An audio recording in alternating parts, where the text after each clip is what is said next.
Hey guys, what's going on? It's your boy, the Mad Kiger, and up here today, I've got 5 PlayStation 2 games that I managed to play today, and I wanted to share my thoughts on them. These are in no way a proper review, just some opinions on them, some things that I think were pretty good about them. I want to start off by saying that the PlayStation 2 is definitely a hit and miss system. Um, while yes, we have the internet, you can find videos on pretty much anything on YouTube, any game, information.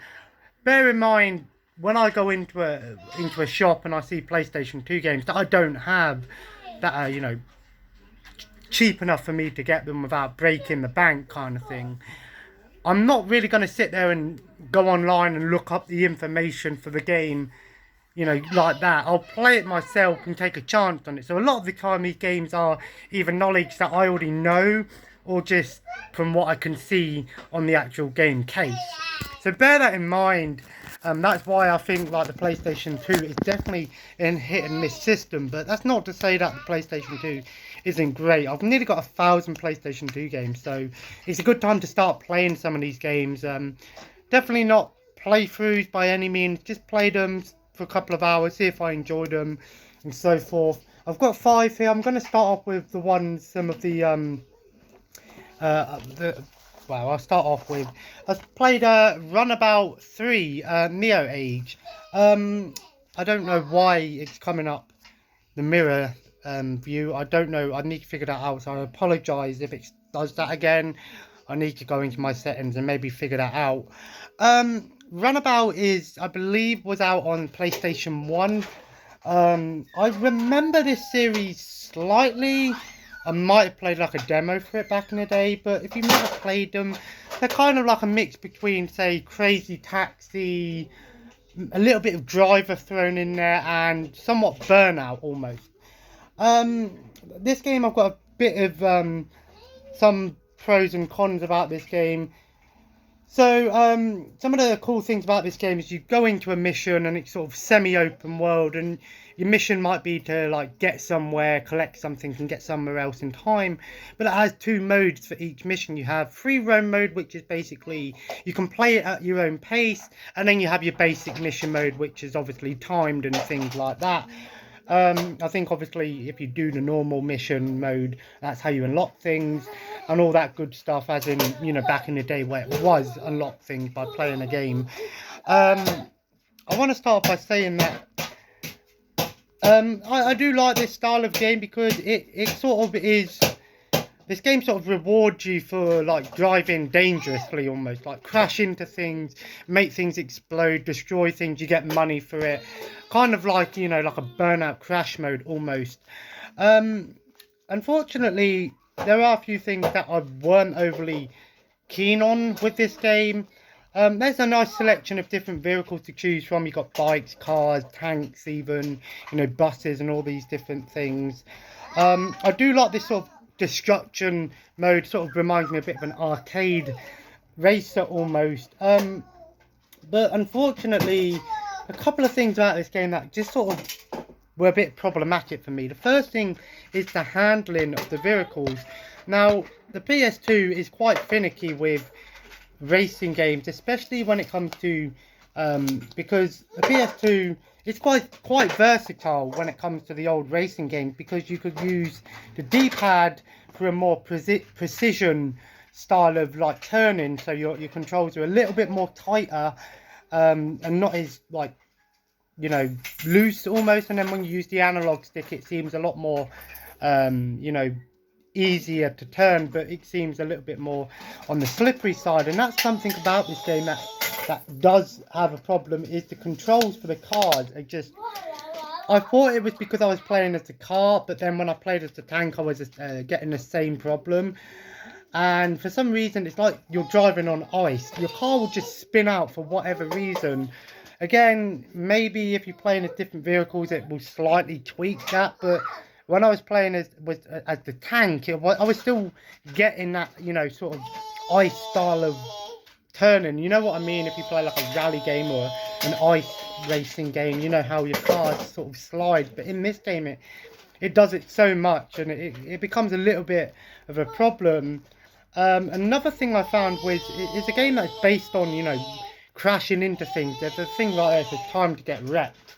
For some reason, the collision on the detection on this game, well, at least should I say the weight detection, is a little bit off. Sometimes when you hit like a little car, it will go flying, and another time when you hit it again, hit a different car, your car will just sort of spin out and crash and go flying itself. Again, that could be because maybe you hit a car that's stronger than yours. But even when I was playing a tank, you know, a big ass heavy tank, and I was hitting a little car, my car just seemed to sort of, my tank was spinning out sometimes, and it's like, it seemed like the weight detection and the collision detection is a little bit off. It is a semi-decent game with some problems. It definitely feels a little bit more budgeted. One issue I do have with this game is this game, in my opinion, seems really slow with the driving sometimes. It seems like, when I said it reminds me of Driver, if you ever played Driver 1, you know what I'm on about, how it was that early simulation style of driving where, you know, you sort of had to sort of master the controls. But in this game, it just doesn't work. It seems like they should have just gone for a fast, crazy taxi style of driving, like an arcade instead of this simulation. But you can get this game for like, I paid 50p for it, so it is what it is. The next game I tried out was The Great Escape, based on the movie. Now, I actually don't think I've watched the movie. I know. I'm a little bit disappointed with this one because, now, here's where you might get a little bit angry at me. I couldn't get past level 1. Now, this game is mostly a stealth game, but when you look at the back, it tells you that you can sort of like have shootouts, you know, driving the motorbike, and, you know, it looks like a pretty good game just looking at the back. But the first mission, you're in like the camp, and you have to sort of try and figure your way out of the camp. See you in a bit. You know, you try and figure your way out of the camp and stuff like that, and, you know, almost like an old school stealth game. Now, if you played one, you know, I ain't got an issue with stealth games, no problem, if they're done right. Now, if you played Metal Gear Solid, you know what I'm talking about. When you're detected by an enemy, you know that you're detected by an enemy. You know that they're after you, but you have two ways of going about it. You can either fight them off or run away. In this game, could the game throw you straight into a stealth mission, basically on first one? And yeah, you're in a camp, you know, you don't have weapons and stuff, and you've got to be stealth based.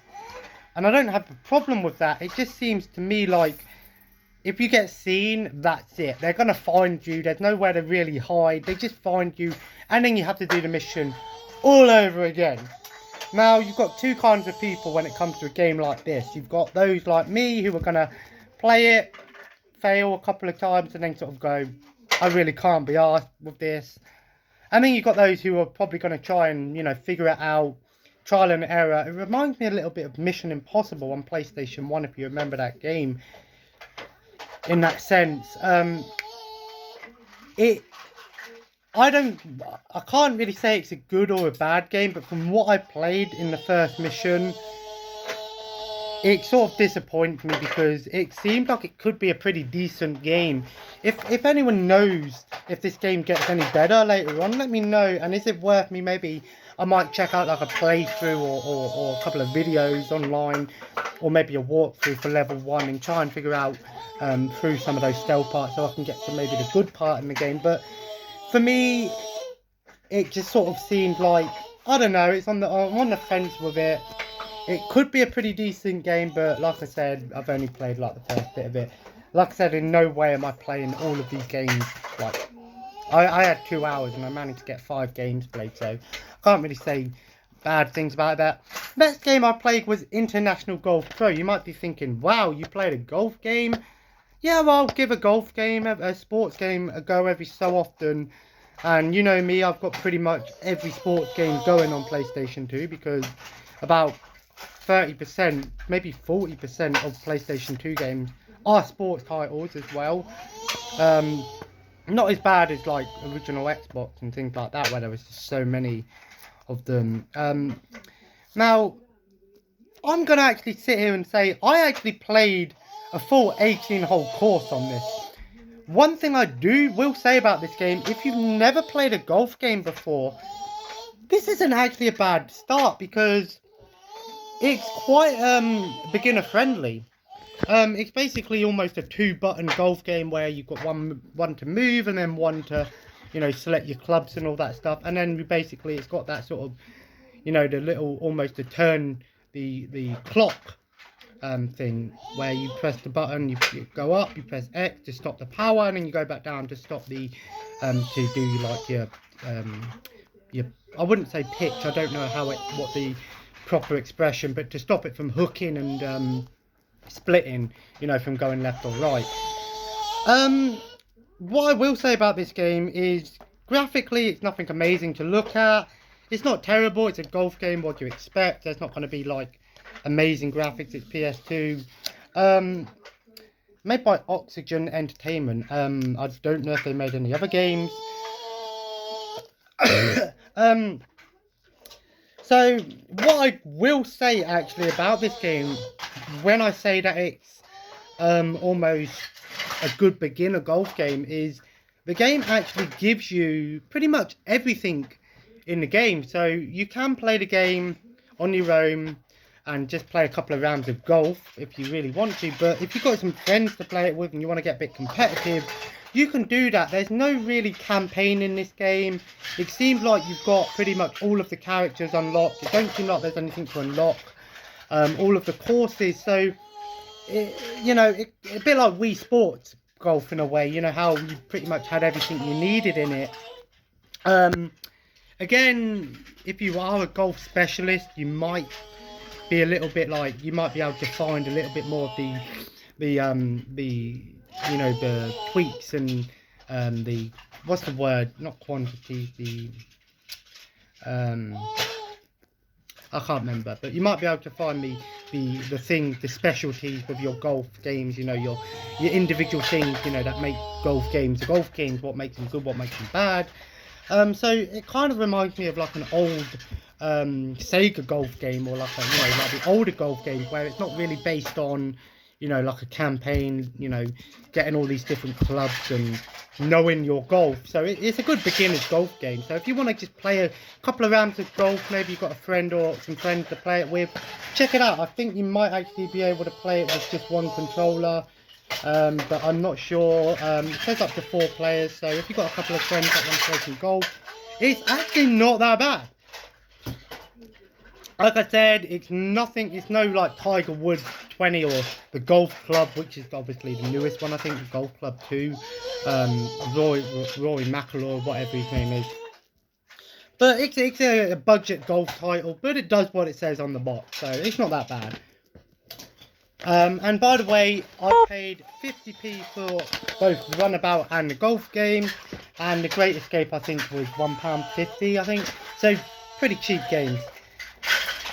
Next game I want to mention, I haven't mentioned this before in the past, but that is Micro Machines V3. I apologise for my son in the background, I can't really do anything about that, but to be honest, you guys are actually pretty understanding with that. I'd rather do a video down here and get a video done. You know, he's a bit loud, but I'd rather get one done than not do one at all, which I'm going to try to do a little bit more now. Micro Machines has to be one of my favourite racing games of all time. Yeah, you remember the toys, the tiny little cars, you'd never be able to get away with them now, man. Micro Machines still are around. They did do a new game a couple of years ago, maybe last year, a couple of years ago, on the Xbox One PS4 World Tour, I think it was. I haven't played it yet, mainly because I'm waiting to get it digital so I can play it with my mate.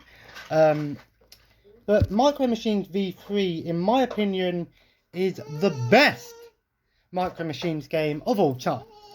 Now, what I love about these games is they're not your traditional racing games. They are sort of almost top-down, almost isometric racers. So maybe if you like the old RC Pro-Am games, yes, Micro Machines has been around since, like, I believe NES had some Micro Machine games on there, you know, old PCs and good stuff like that. But these games just get somewhat better almost. the V series is definitely, in my opinion, I'll stand by and say V3 is my favourite, but V4 is probably the best. And basically, instead of it being like your traditional racing game where, you know, you have your laps and you've got to try and become first place, how it works is it sort of does like a point system where the goal is, instead of trying to win the race, you've got to get to the edge of the screen, and basically once you reach the edge of the screen, you get a point. So basically you each start with 4 points. So if you get a point, you go to 5, the other person will go to 3, and so forth. And there's 2 ways of winning. You either win by getting all 8 points, or you win by completing all 3 laps and having more points. And that's where this game can get really intense. In my opinion, this game is split into 2 play modes. You've got the solo play mode, which, you know, has your upgradables and things like that, which, if you're a solo player, you're going to get some fun out of this game because there's lots of cars to unlock, lots of different tracks, variations, and all of that good stuff. And I believe you can even actually, if you actually connect this to your PSP, to your PS2 version, you get some extra tracks as well, which is pretty cool. Yeah, you can create your own tracks and good stuff like that. But where this game really sticks with it, and in my opinion, all of the Micro Machines games, the multiplayer in these games are fucking amazing. First time I've sworn in one of my videos for a while, I apologise. Oi! Don't you be getting all them puzzles out. If you got some friends to play with, if you got one friend to play with, you're going to have a great time because it really gets competitive. And like I said, how the game can be over in a couple of minutes with the point system, or the game can go on for a little bit longer because you could literally get, you know, be head to head the whole time and sort of have a bit of a rally going almost. And that's what I love about these games. Or if you got two or three people to play it with, you can have fun with 4 players instead, you know. These games are great for multiplayer, and again, great for single player for all the unlockables. You know, Codemasters, man, I'm not really sure if they're still around, but I would like to see a remastered collection with Micro Machines V1 to 4, the V collection. That'd be amazing. Imagine that, all of the V games on one disc. I'm a bit disappointed though because this game froze on me a couple of times, and I think it's because the disc is a little bit scratched. That's the problem with old like PS2 and PS1 games, is a lot of the time you are going to have this problem with games like playing for a bit and then all of a sudden just stop working. It's because they're old, and obviously trying to find one in great condition is a little bit more expensive these days and a little bit harder to come by. It's not like cartridges where you know, it's all, you know, they're quite well protected. But also it might also be because it's the blue disc. Now if you actually see that, you probably can't really see it well, but there are a few deep scratches on there, so that's probably why it weren't working properly. I managed to do a couple of races and then it just stopped working on the 3rd race, so I might take it in next time I go into CEX and see if they'll do a bit of a repair for me, see if it helps. But if not, I can always pick up another copy. That's something that's worth mentioning. If you are collecting older disc systems like PlayStation 2, PS1, just be aware that when you buy games, because they're cheap, it's not that much of a problem. But if they don't work, don't get too vexed because there's nothing you can really do about it. You can either try and repair it by taking it into a game store or maybe getting your own repair device. There are some home remedies that you can do it, like toothpaste I think works, and even banana works, but I haven't tried that, and stuff like that.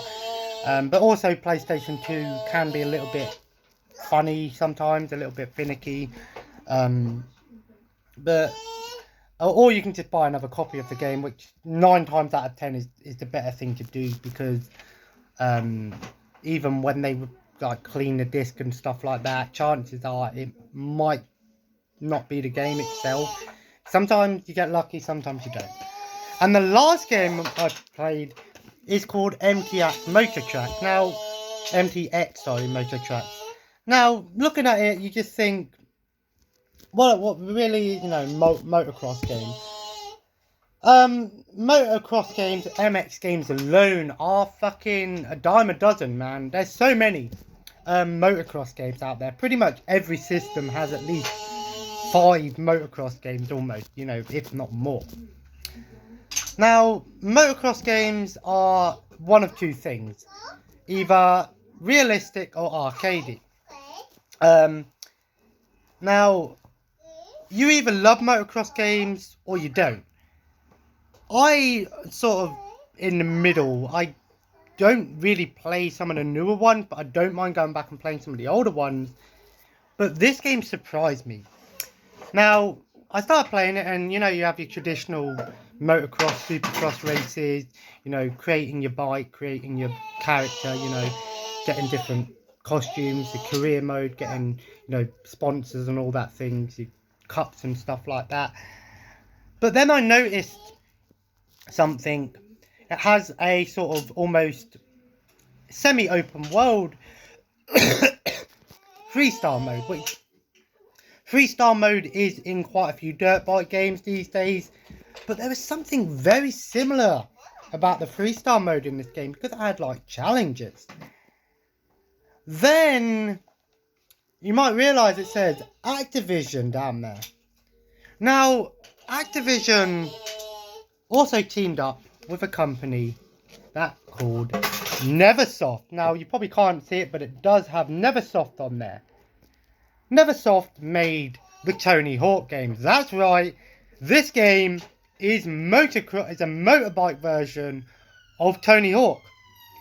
I was baffled. I was amazed.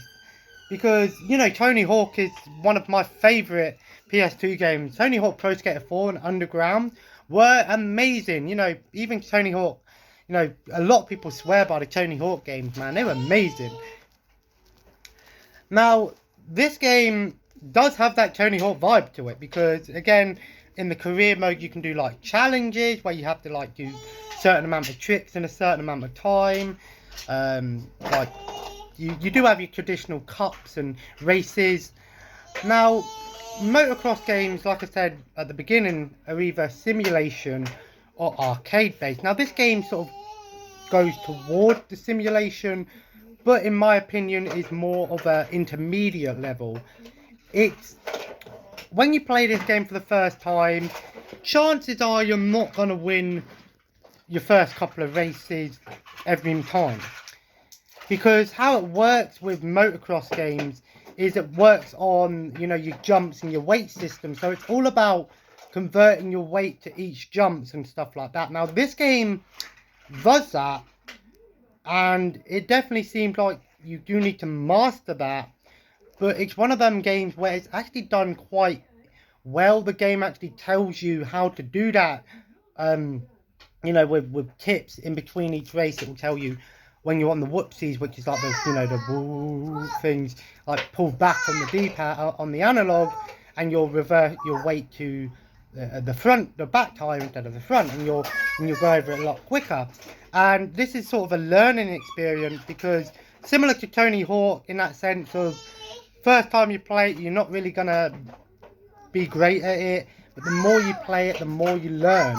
And like I said, the newer simulation MX games, it's like a lot more, the learning curve is steep, but in this game it seems like the learning curve is there, but it's not like impossible. You'll be able to pick it up after about a couple of hours playing it, and the game doesn't punish you in any way for losing races, apart from you might not get sponsored, you might not get money. And from what I can tell, the money is only for customization options for your character anyway, so it's not like it's a big issue. Anyway, pretty cool game because it has some great music. You've got some Slipknot in there, you've got some Il Nino, a couple of Disturbed in there I was surprised to see, Dust, Black Label Society, some pretty good ones in there. So don't play this game if you are recording it. Turn the music off, you will get copyright claimed. But definitely one to play in your own thing. Again, you've got your motocross, you've got supercross, you've got the freestyle modes, the challenges, and of course you can customize your own tracks, which is always a great thing when it comes to racing games. Remember doing that in some of the old classics. But yeah, this one surprised me. I was very happy to find out that this game was that never stop experience, and I'm gonna come back to this one. I could definitely see myself putting some time into this one, because like I said, my first couple of races, you know, I kept sort of when you do the races and you do the big jumps, you're always sort of messing up on the jumps and crashing or not landing properly. So it's all about converting your weight and knowing what button to press. And once you sort of figure that out, you're gonna sort of do better each time. So it's a bit of trial and error, but you don't get punished for the error. So it's just trial, really. Definitely a game that's worth checking out. If you don't like MX games, or you've never played an MX game but you want to try one, this is probably the one that I'd recommend. So yeah, my recommendation. So there we go, guys. 5 games. I want to end this before it gets to half an hour so I don't have to edit it. So yeah, 5 PlayStation 2 games. I'm going to try to do this a bit more often, play some games, maybe do 3 or 4 games each time and talk about them. It was a super good video. I tagged Metal Jesus in this one on Twitter. See if what he thinks about it. He liked the tweet, so maybe he'll talk about it in the future. Anyway, guys, if you enjoyed today's video, feel free to leave a like and of course comment below. Let me know in the comment below. Let me know, have you played any of these games? I want to know if the Great Escape is worth putting more time into and trying to get past those first couple of levels. And hopefully I can get this one to work properly. I do want to play some more of that. And if you want me to play any of these games in the future, let me know. I'll try and get my Elgato working again and stuff like that. And as always, subscribe if you haven't already. And join the family. Quickly, before I go, I have been playing Borderlands 3. I might talk about that in the future. And we're going to have a video coming up, which is going to be PlayStation 1 to 4. Which one do I think is the best? So yeah. And as always, guys, have a nice day, and I will see you in the next video. Take care, and bye-bye.